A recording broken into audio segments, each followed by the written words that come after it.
با نام یاد خدا سلام بر شما. به مجموعه خبری این ساعت از ژوندون خوش آمدید. در آغاز مهمترین های اخبار. کمک های خارجی با آسیب دیدگان زمین لرزه، ابراز همدردی و کمک های جامعه بین المللی با قربانیان زلزله در افغانستان. روابط بین الملل با در نظر داشت منافع ملی کشور تقویت شود. کارشناسان میگویند امارات اسلامی در ایجاد روابط منافع ملی را در نظر بگیرند. خواست کمک ها در ننگرهار، پکتیا و شمار از ولایات دیگر. سرمایه گذاران افغان با قربانیان زلزله در ولایت پکتیا و خوست کمک کنند. و در خبرهای جهان خواهید دید که فنلند میگوید آماده پاسخ به حملات احتمالی روسیه است. جزئیات مکمل خبر. من آرزو سادات هستم.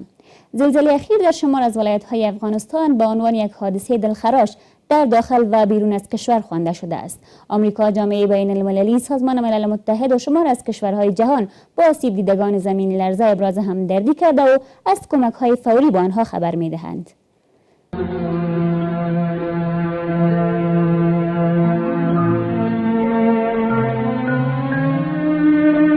حادثه تراژدی که تمام جهان را شوکه ساخت و واکنش‌ها را برانگیخت. پکتیکا، خوست، ننگرهار و نورستان شمار از ولایت‌های افغانستان هستند که در اثر حوادث طبیعی یا زلزله حدود 2000 خانواده در حصه دوم شب به سوگ نشستند. بیشتر از 1000 تن کشته و 1500 تن زخم شدند. در این حادثه تراژدی تعداد اعضای خانواده، خواهر، برادر، پدر و مادر و تعداد هم دوستان و خویشاوندان خود را از دست دادند. از این فاجعه حیوانات نیز در امان نمودند و هزاران مواشی نیز در این فاجعه بزرگ از بین رفت. این فاجعه دلخراش در داخل و بیرون از کشور مورد نکوش قرار گرفت. به شمول امریکا، جامعه بین المللی و سازمان ملل متحد، شمار از کشورهای دیگر در کنار ابراز همدردی با قربانیان این حادثه از کمک‌های فوری نیز خبر می‌دهند. حامد کرزی و اشرف غنی رئیس جمهور پیشین کشور با آسیب دیدگان این حادثه ابراز همدردی کرده و از جهان و نهادهای خیریه خواهان کمک شدند. در پکتیکا، خوست و شمار از ولایت‌های دیگر کشور به قربانیان زمین لرزه تسلیت می‌گویم. از بارگاه الله متعال برای شهدای جنت برین و برای زخمیان شفای عاجل می‌خواهم. از جامعه جهانی، از سازمان‌ها و نهادهای خیریه در داخل کشور می‌خواهم تا به قربانیان این زلزله کمک کنند و در این شرایط دشوار وجیبه دینی و فرهنگی اجتماعی ماست در کنار همدیگر ایستاده شویم. در همین حال ایالات متحده آمریکا در مورد این حادثه ابراز تأسف کرده و از کمک‌های فوری اطمینان می‌دهد. در مورد زلزله در افغانستان ابراز تأسف می‌کنم و این را یک فاجعه بزرگ می‌خوانم. مردم افغانستان به کمک‌های فوری ضرورت دارند. از همین رو از نهادهای خیریه آمریکایی می‌خواهم تا به قربانیان زلزله کمک کنند و برای کمک رساندن به آنها کار کنند. سازمان ملل متحد و اتحادیه اروپا نیز از حادثه اخیر در افغانستان ابراز نگرانی کرده و از کمک‌ها به قربانیان این رویداد خبر می‌دهد. شرکای بشردوستانه در هماهنگی با مقامات امارت اسلامی برای کمک به افراد آسیب دیده در ولایت‌های پکتیکا و خوست آمادگی گرفتند. کمک‌های فوری ابتدایی در نظر گرفته شده که شامل خدمات صحی ابتدایی، سرپناه عاجل، مواد خوراکی و غیر خوراکی و حفظ الصحه است. قابل ذکر است که ایران، چین، قطر و شمار از کشورهای دیگر در داخل و بیرون از کشور کمک‌های اضطراری به قربانیان این زلزله خبر می‌دهند که همزمان امارت اسلامی از ورود کمک‌های بشردوستانه شمار از کشورها خبر داد. با آسیب دیدگان زمین لرزه هر چه زودتر کمک صورت گیرد. ملل متحد و جامعه بین المللی وعده سپردند که با آسیب دیدگان زلزله به زودترین فرصت کمک خواهند کرد. در این حال تحلیلگران میگویند این مسئولیت انسانی هم است تا با آسیب دیدگان زمین لرزه کمک‌های بشری انجام دهند تا جلو بحران بشری در کشور گرفته شود. سیاسیون تاکید میکنند که بنیادهای کمک‌های بشری جهان با دور از سیاست با خانواده‌های آسیب دیده کمک‌های بشری نمایند. زمین لرزه اخیر در ولایت‌های پکتیا، پکتیکا، خوست زیان‌های هنگفت مالی و جانی به مردم وارد کرده است.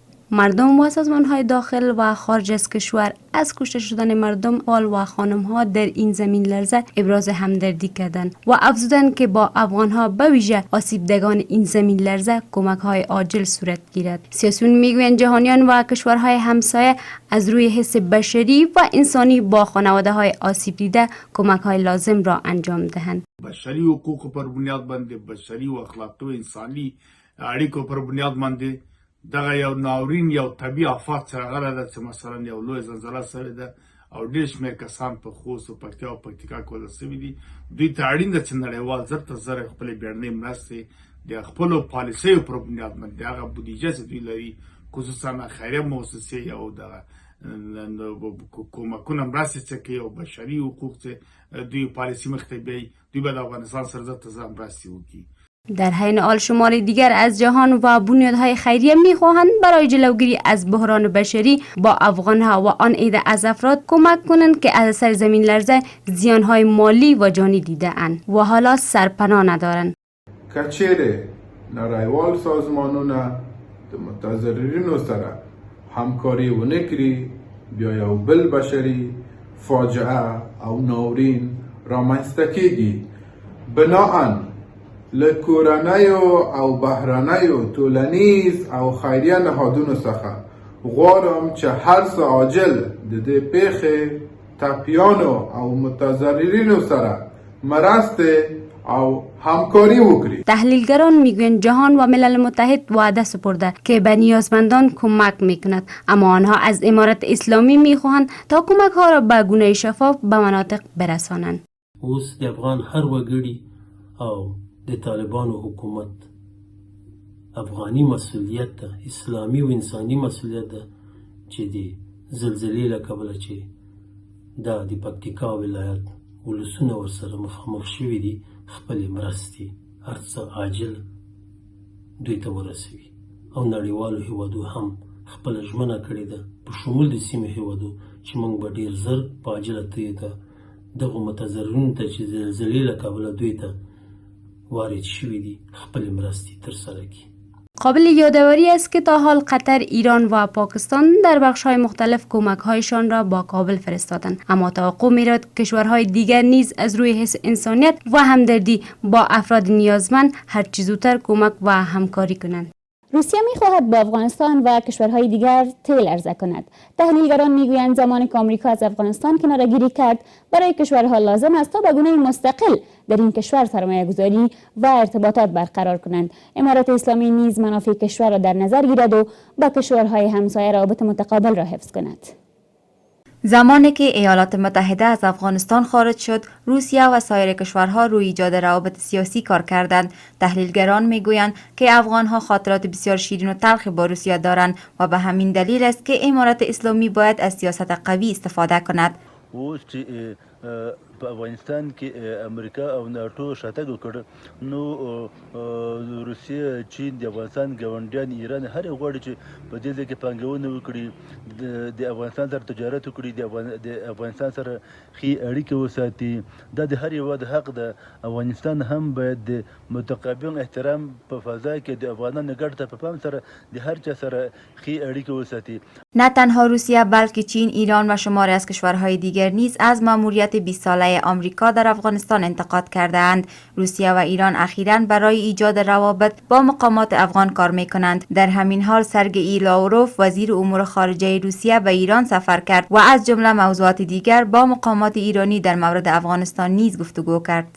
باشندگان، جوانان و اعضای احزاب مختلف در شهر جلال آباد ولایت ننگرهار به منظور کمک با آسیب دیدگان خیمه زدند تا به آنها کمک جمع‌آوری کنند که روز قبل در ولایت خوست و پکتیکا آسیب دیده بودند. این جوانان از تمامی سرمایه‌داران خواستند تا به آسیب دیدگان زمین لرزه دیروز کمک کنند و رئیس بنیاد جوانان ننگرهار به مردم اطمینان می‌دهد که کمک‌ها را به گونه شفاف به آسیب دیدگان خواهند رساند.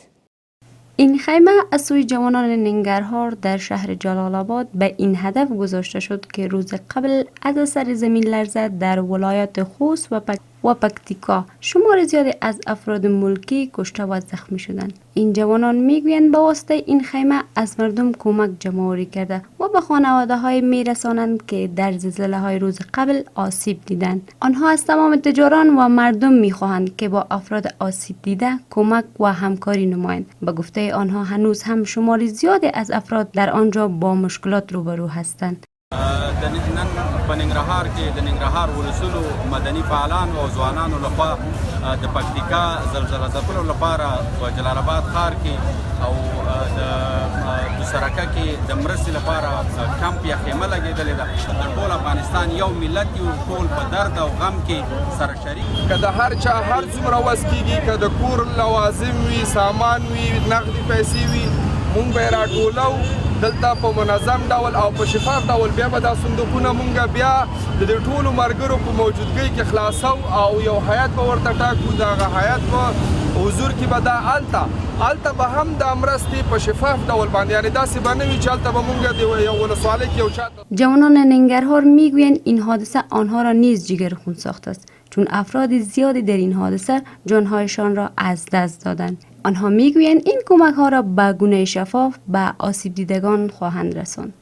پکتیکا، پخوس، پکتیا، لغمان یا د ننګرهار پاچین ولسوالیو کې دغه ډول پیښې رامنځته شوي دي. موږ ځوانان ژمن یو چې د دوی لاسنیوی وکړو. دوهم ډاډ اطمینان دی وطنوالو ته دا ده چې دغه پیسې چې کومې راټولېږي دلته عادل صاحب د نور ملګري ټول دلته شتون لري. موږ به دا پیسې په شفاف ډول یوې روپۍ حساب به هر ماښام ولس ته ورکوو او کله چې کوم څومره پیسې راټولېږي موږ به د خپلو ټولنیزو رسنیو له لارې تاسو سره شریکوو. دغه د مرستو بهیر چې دی دا ډېره غوره بهیر دی. دا د ورورګلوۍ، د مینې، د محبت، د یو بل سره د کومک کولو، د انسانیت، د مسلمانۍ بهیر دی. دا چې زموږ په نورو ولایتونو کې ډېره بده پیښه شوې ده. ډېر خلک شهیدان شوي دي، یتیمان شوي دي، ډېر خلک هم د لاسه. و میگوید که جوانان و مردم ننگرهار کوشش کنند تا به آسیب دیدگان زمین لرزه کمک و همکاری کنند. د دې ټولو درنو ملګرو نه چې آغاز یې کړی دی او د دغه خیر لپاره راټول شوي دي، دغه ښکلی او دغه د ملي احساس د پروسې پیل مو وکړو. ډېره زیاته مننه. انشاءالله ستاسې یوه افغانۍ او ستاسې هره مرسته په شفاف توګه باندې، په پوره صداقت باندې، په پوره امانتدارۍ باندې انشاءالله زموږ او ستاسې هغه ملګرو ته او زموږ او ستاسې هغه کورنۍ او هغه هېوادوالو ته چې هغوی مستحق دي رسېږي. زما هیله دا ده چې تاسې تشویش د انتقال مه کوئ. راځئ خپله مرسته وکړئ. راځئ دغه پروسه چې د ستاسې په مرستې باندې به غني کېږي او زموږ د هېوادوالو لاسنیوی به کېږي. قابل ذکر است که روز قبل در ولایات خوست و پکتیکا در اثر زمین لرزه کم و بیش 1600 تن کشته شدند که نظام کنونی از کمک 100 میلیون با آسیب دیدگان خبر می‌دهد که تا حال به دلیل مشکلات راه‌ها به آنها نرسیده است. مقامات ولایت نورستان میگویند در شمار از ولسوالی‌های این ولایت از اثر بارش‌های شدید نه تنها تا 2000 مواشی از بین رفته بلکه راه رفت آمد شمار از قریه‌ها نیز بسته شده که مردم در آن راه گیر ماندند. 27 خانواده در مربوطات ولسوالی چوکه گیر ماندند. این در حال است که در این اواخر باران‌های شدید در شمار از ولایت‌های کشور و مردم خسارت مالی و جانی وارد کرده است.